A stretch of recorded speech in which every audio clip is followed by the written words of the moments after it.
Hello everyone, welcome to my mini blog.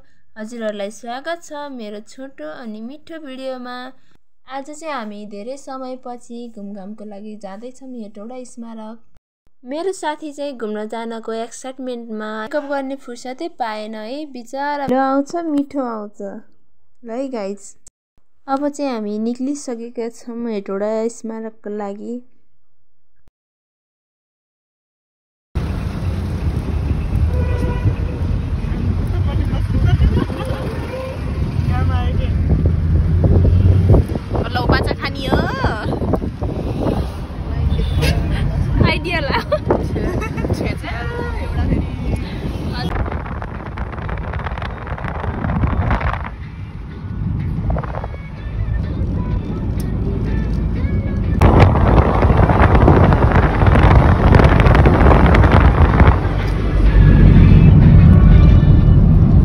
Finally guys हामी चाहिँ पुगिसकेका छौँ है हेटौडा स्मारक। एन्टी लाइट आउँछ राम्रो हुँदैन झन् घाममा राम्रो हुन्छ नि एन्टी पर्यो नि एन्टी भयो नि सेन्टी भयो नि दामी पछाडी मात्र राम्रो के हेरिरा पछाडी भ्याक्सिन राम्रो लग त जानु त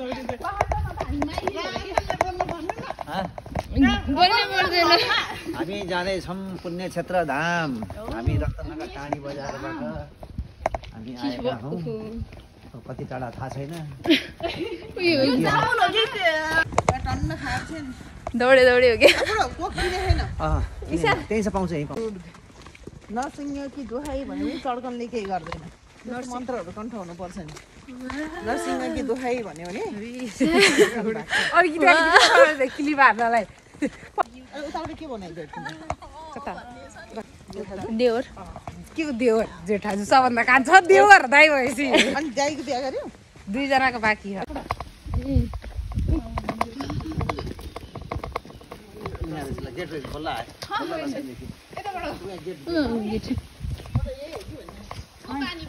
यस्तो त थिएन भनेर गाइड गर्दैन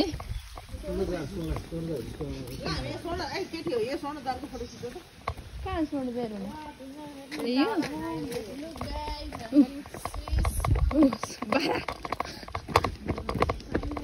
बाहर छ यहाँ गोड भयो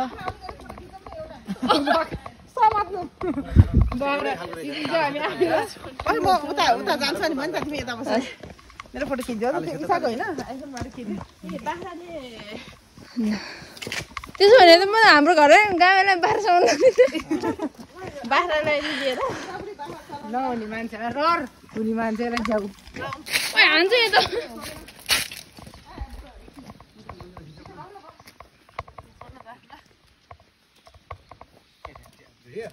अब एकछिन चार्जमा ठोसम फलो मी गाइज गएर एकछिन टिकटक बनाउनु पर्छ। फलो मी गाइज अलि फरक हुन्थ्यो। फलो मी गाइज हैन फलो मी गाइज म त केही नखेको नाके दुध खान्छु भने म त दुध हाल्दै खाऊ त भोक यिनीहरू कफी म त कफी खान नि दुध हाल्दै त्यहाँ बिस्कुट चाहिँ दुध बिस्कुट खाएर आउनु पर्यो। म त्यही दुध र बिस्कुट खाऊ म त फेरि यसो हेरेँ मलाई अलिकति यहाँ दुब्लाउनु परेको थियो अनि इन्टरमिडिएट फास्टिङ पनि हुन्छ हो यिनीहरू चाहिँ कफी बनाएर खायो इन्टरमिडिएट गऱ्यो भने एकदम सबै वेट घट्ने। हजुरहरूलाई यहाँ स्वागत छ। अब यो मन्दिर आउनु नेपाल मानव सेवा विष्णु भगवानको मन्दिर रहेछ मूर्ति त्यहाँ हेर्नुहोस् होला। Welcome guys welcome.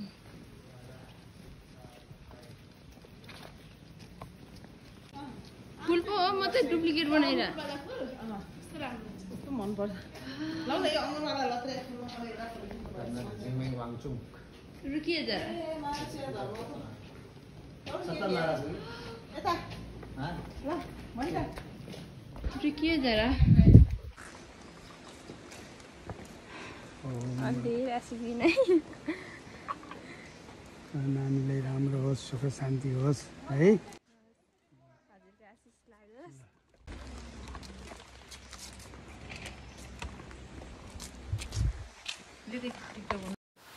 आज हाम्रो रत्नगर टाढीबाट जोशी फेन्सीका सम्पूर्ण परिवार यहाँ हेटौडा माथिबाट डाँडामा आएर रुद्रा छ को अब व्यापार गर्ने भनेर फेन्सी गरेर कमाउन सकेन। अब रुद्राक्ष बेचेर पैसा कमाउने भनेर रुद्राक्ष खोज्दै छ नानीहरू सबैलाई। हामी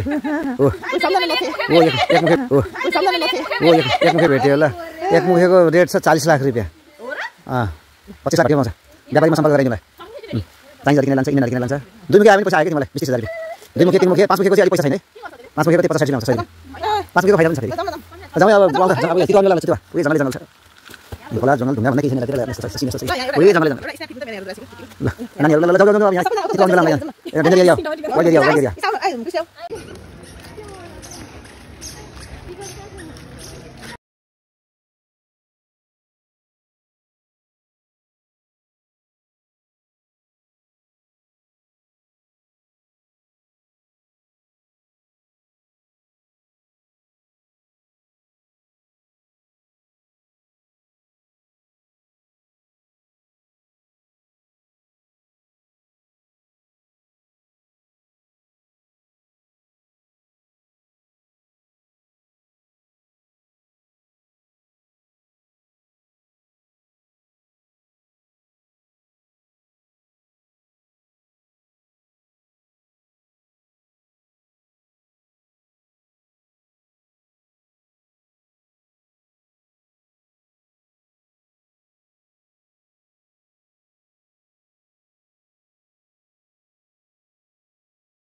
जाऊ सम्झन्छ गो ल छिटो साइड डान्सर छिटो लाइट पास हुँदो रहेछ ताडा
वो आन्टी क्या बोला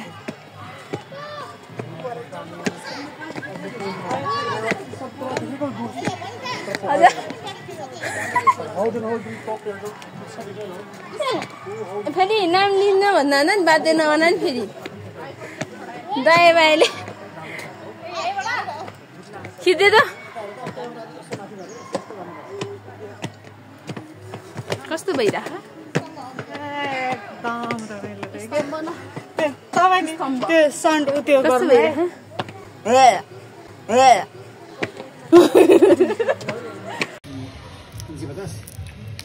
यो झिकझ्याकको 250 थियो साइक्लिङ साइक्लिङ गर्ने हो कि त्यस्तै हो बनाइरहौ कि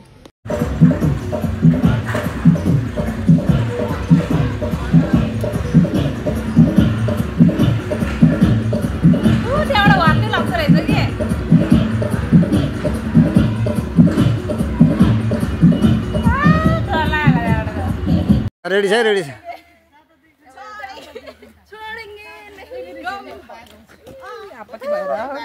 कहाँ गएर हो हामी आत्मज्ञानको मन्दिर गएर आएको सबैजना मन त सम्झना छेक्दियो आन्टी दिदी चाहिँ झोला बोकेर रमाइलो बाटो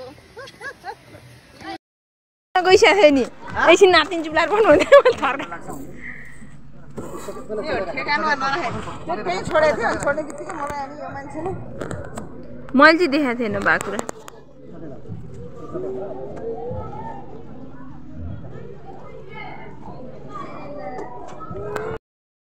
सिधै घर जानु जस्तो लाग्यो के चिया खाने घर जाने अब घरै गएर खाने लाग्यो बाई बाई अर्को साल आउँछु फेरि टाटा